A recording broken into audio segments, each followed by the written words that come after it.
Hello, hi guys! Magandang hapon sa inyong lahat. I'm this June Rodriguez from Masagri Channel of AT Healer O the Mata Readers. So ngayong hapon na to, tignan natin nagsabihin sa iyo ng ating mga gabay. So this is a special gabay for the month of September 16 hanggang September 22 for the sign of Aquarius. So Aquarius, welcome to my channel. Ano kayang messages, advices, and spirit guides ang ating masasaga for today's video? Kanino kayang energy or kaganapan sa buhay ng mga Aquarius ang ating makakagilap? So guys, this reading is a general reading lamang. Hindi lahat makaka-resonate, kunin lamang po makaka-relate sa inyo. And comment down below kung kaninong energy ang ating nasagap. And of course, don't forget to like and subscribe my channel. And hit notification bell for more videos update. Kasi maraming salamat po sa mga walang sawang pagsuporta sa aking channel. Lalo-lalo na ang hindi nag-skip ng ads na way pagpalain kayo ng Diyos at may kapal. Siksikiliglig na gumapaw na biyayang manang balik sa inyo. So let's see guys, what is the messages and advice sa iyo ng ating angel spirit for the sign of Aquarius? So let's see and watch this.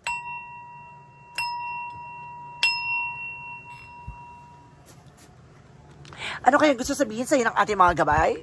Angel spirit, give me an information for the sign of Aquarius. Ano ang chika sa iyo ng ating mga angel spirit guides? No, let's see and watch this. Angel spirit, please give me information pa. This is the Five of Cups. Oh my God, there's something regret or disappointment. May mga bagay na pinagsisisihan nyo dito or pinanghihinayangan nyo, no? Maaaring may mga bagay na nangyari sa inyo dito na nagdulot sa inyo ng kawalan, no? Ng kumpiyansa, ng isang tao o isang bagay. This is something Three of Pentacles, no? So, this is something trabaho or negosyo or hanap buhay or something. This is a unity, no? This is a collaborations, na transaction. And this is the Knight of Wands for the silence. Kailangan maging tahimik ka lang sa mga plano mo. This is the Knight of Wands for the silence. And of course, this is something near to success. Napakalapit mo na sa success. At may mga bagay dito na kailangan mong pagtiyagaan, no? This is the Five of Wands. Oh my God. This is something complications or something competitors. May mga kalabang ka talaga dito, guys. Additional messages. And because this is something the Emperor, no? Be mature enough and being grounded. Kailangan maging mature ka at maging matalino ka, no? Sa pagdidesisyon sa mga bagay-bagay. And of course, this is something, the Six of Pentacles. There's a give and receiving something by the universe, no?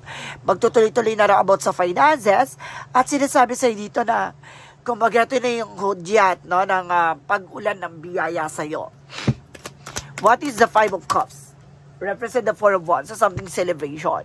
Kumbaga, this is something blessed in disguise, no? Kumbaga, may mga bagay ang pagkakataon dito na hindi mo man ginusto, pero nagkataon na mawala sa iyo yung mga bagay na to, no? Kumbaga, ito yung nagdala sa iyo ng success or something chances, no? Na maaaring magtatagumpay ka.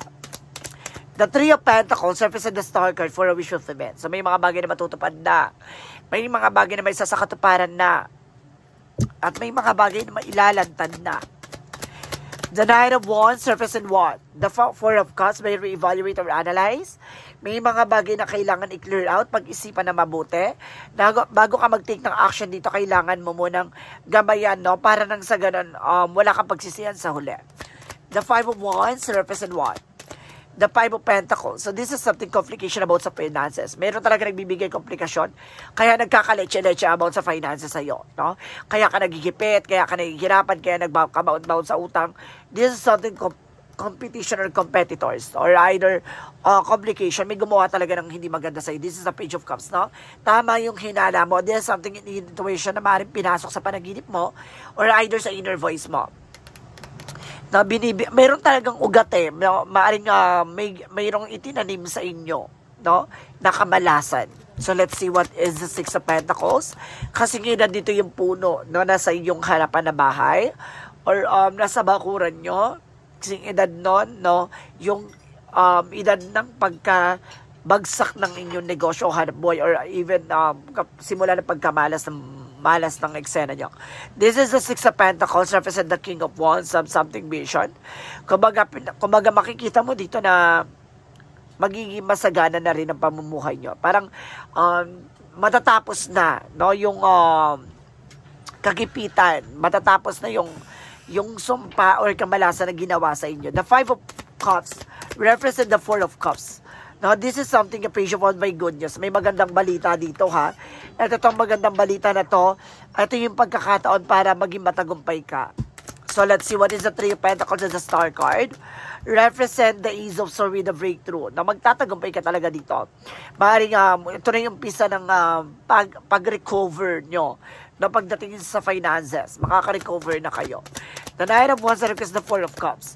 Represent the Nine of Cups with a wish of event. So, may mga bagay na unti-unti na matutupad. No? Kumbaga, sinasabi dito, pag-isipan nyo mabuti, lahat ng mga gagawin nyo action para walang aw sa paw. So, this is the Five of Wands represents the Five of Pentacles, represent the Queen of Cups. So, this is something a mother figure for emotional mature. Maaaring kumbaga, lahat ng mga pinagdaanan nyo, naging mature kayo, hindi ka na basta-basta nagpapadala sa emosyon mo. Kumbaga, kalmado ka na. At yung mga bagay na yan ay unti-unti may hilom. At kumbaga makaka-recover na kayo. So let's see what is the Emperor and the Page of Cups. Represent the Ten of Cups with happiness. So magiging masaya na yung pamilya nyo. At magiging maganda na ang takbo ng inyong pamumuhay. No? So let's see what is the Six of Pentacles and the King of Wands. Represent the Queen of Pentacles. This is something to good sense pagdating sa entrepreneur, no? Kumbaga, meron dito nag-bankrupt talaga, guys. Mayroon bankruptcy or something na kumbaga, nalugi. But eventually, guys, marunong ka talaga humawak na finances. Kung hindi ginawa ng hindi maganda to, or yung magulang mo ginawa ng hindi maganda ng naiinggit sa inyo, magiging maganda pa rin ang inyong negosyo, hanap buhay. But eventually, guys, this is something new beginning, no? Magsisimula na, no? Ang panibagong cycle ng buhay nyo, ng pamilya nyo. So, let's see what is the outcome. Ang pinaka-outcome is the Seven of Wands, that you are being protected, no? Or either may protection na kayo, or may protection na yung bahay nyo, no? Maaaring pinotection na pinangalagaan na kayo. This is something Seven of Wands. At the same time, see, this is the full card for a new beginning. Magsisimula ulit kayo ng panibagong eksena. Pagdating sa career and finances, so this is something the Hangman, no? This is something delay and cancellation. Talagang mayroon talagang gumawa ng eksena kaya nagkakaroon ng cancellation, delays ang inyong transaction. This is the Empress card for revert. No, a blessing is yours. So magkakaroon talaga ng panibagong eksena. No, kumbaga isisilang na yung panibagong buhay sa inyo. At magkakaroon na ng pagbabago. Baguhin lang yung perspective at kailangan nyo lang kumawala sa chain o yung tinatawag na tali, no, o kadena. Nakakadena kayo kaya paulit-ulit yung cycle at lahat ng part ng pamilya nyo ay kaugnay nun, no? Ibig sabihin, lahat kayo, nangyayari sa inyo yon, no? So, let's see what is additional messages about sa love life. So, this is the Eight of Wands for fast communication and fast movement. Magkakaroon dito ng travel, guys, pagdating sa inyong love life. Magkakaroon ng pagbisita, no, ng inyong mahal sa buhay o yung partner mo, maaaring magtagpo at magkita kayo or maaaring magsama na kayo. And this is the Two of Pentacles with the balance. Magiging balance na kayo this time. At the same time, this is something high faces. So this is something hidden agenda or hidden enemies. Meron talagang mystery sa likod ng eksena na yan na may naiinggit sa inyong pamilya, sa inyong relasyon. Additional messages about naman tayo sa health. This is a Justice card with the Two of Cups, no? Connected talaga sa inyong dalawa ng asawa mo or sa inyong dalawa ng jowa mo or partner mo. This is a Justice card. Don't you worry, the karma is waving. Pinapakita dito na kung ano man yung mga bagay na ginawa sa inyo, babalik yan sa kanila. Siksik nag-uumapaw yun. So let's see what is the additional messages for synchronicities. For synchronicities, let's see. And this is something healing. Oh my God, may healing talaga, guys, no? Magkakaroon talaga kayo ng healing dito. And this is something reveal, no? Maaring nagre-reveal dito. Ginawa kayo ng eksena. This is the word card, no? Babaguhin na yung mundong ginagalawan nyo. And this is something artist, no? Mag-ingat kayo, no? This is something dramatically actress or actor, na marunong siya talaga mag-drama o gumawa ng eksena, na mag-ingat kayo. May kontrabida talaga na pumupunta sa bahay nyo. no, umaaligid or isa sa parte ng kamag-anakan nyo. So, let's see what is the yin and yang oracle card. For yin and yang oracle card, represent what? Represent ego, pride. Oh my God. No, alisin yung ano dito, yung mga bisyo, no? Even an ego, no? And this is something unity. May pagkakaisa talaga. Kailangan nyo magtulungan pamilya, no? And this, or ayun yung kinaiingitan sa inyo or nagtutulong-tulong kayo. This is something fulfillment, a wishes, no? Matutupad na yung pangarap mo. So, let's see what is the magical fairy messages. And of course, this is something that paid off, no? Kung lahat ng mga bibigat, no? Lahat ng mga pasanin, yung mga sakit ng mga nakaraan ay bitawan mo na. And there's a patient plate. Kailangan yung habaan ng pasensya nyo dito, ha? Yung parang uhaw ka na makalaya, makaalis dyan sa situation mo. Habaan mo pa yung pasensya mo dahil may mga bagay na wala pa sa panahon at pagkakataon. For Romance Angels, for Mystic Love Oracle deck, represent a cheating and broken trust. Na meron dito talagang sinira ang tiwala nyo.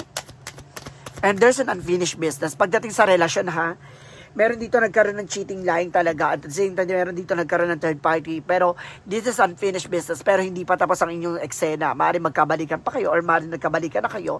And there's a finances and future na may kinalaman talaga sa inyong dalawa about sa career. So let's see what is the Money Move Oracle deck. And this is a winning, no? Ipapanalo nyo tong eksena na to. And this is a gift, no? Kumaga may regalo sa iyo ang universe. This is a new beginning and opportunities coming in for you, no? So let's see what is additional messages with Angel's answer. For the Angel's answer, represent what? Represent that the situation will improve, no? Magbabago ng sitwasyon yun dito, and this is the within the next few months. Sa mga susunod na buwan, no? Ay unti-unti nang magaganap, no? Yung mga bagay na dapat naganap na. Now, this is something improving health then. The situation will improve and improving health. So, ibig sabihin talagang mag-i-improve ng yung finances, love life, and career, and health. Oh my God. This is the moment for recovery talaga, guys, no? Parang itong reading na to, sa lahat ng mga pinagdaanan yung komplikasyon, paghihirap, struggles, and of course, sacrifices, this is the moment that paying off is over. Now, ito na yung mga hinintay nyong pagkakataon para makuha nyo yung mga bagay na pinaghirapan nyo. So, let's see.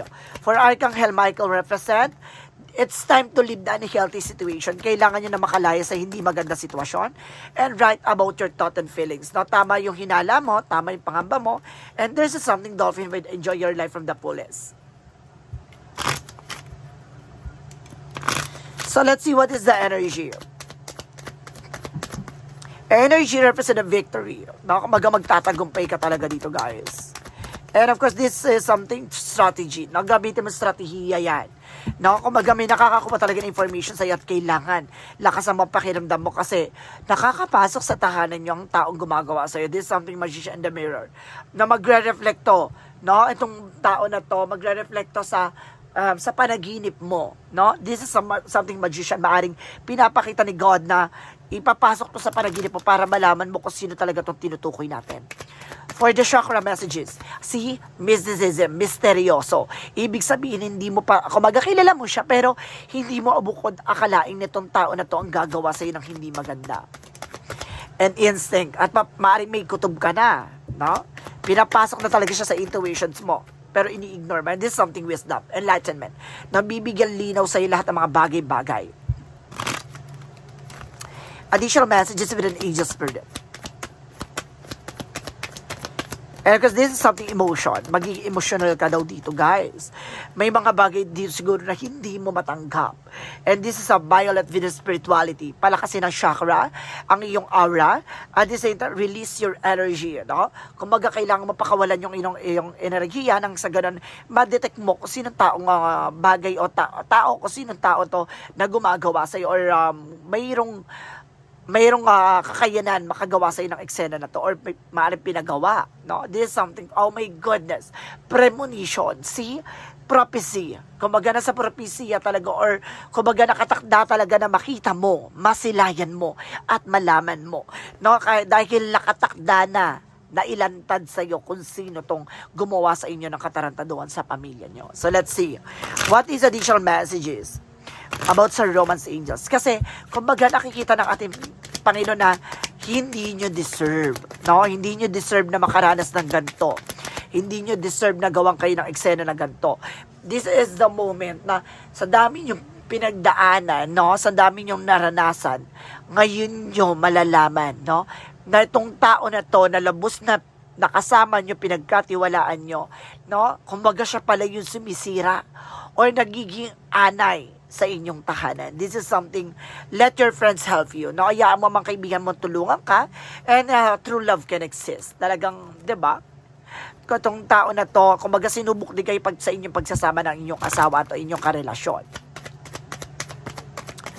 And of course, this is deep cellular healing. So, kumaga magkakaroon ka na ng deep cellular healing, that means physical and emotional healing. So, kumaga pagdating sa bagay-bagay, unti-unti nang magagamot. Unti-unti nang makaka-recover. And this is something, the cosmic heart. So, this is make your life a moving prayer. So, kailangan mong mag-devotion. Kailangan mo magdasal. Kailangan nyo magmuni-muni, no? So, let's see what is additional messages with an angel spirit. And this is something courage. No? Ini-encourage ka dito na let go of your fear and have confidence. No? And this is something health. Na maaaring gumaling na rin kayo sa inyong mga karamdaman na nararamdaman. O maaaring sila rin ang may gawa o siya rin ang may gawa ng inyong nararamdaman at nararanasan. And there's a school na marami kang malalaman at this is study what marami kang matutunan at may mga bagay na kailangan mong maunawaan and this is something research, no? Tutuklasin, no? At ngayon ay madidiscover. So let's see what is the Arcangel Raphael messages.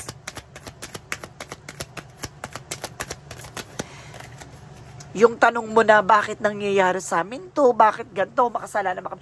Yung mga tanong mo na yun ay maaari nang maisagot na.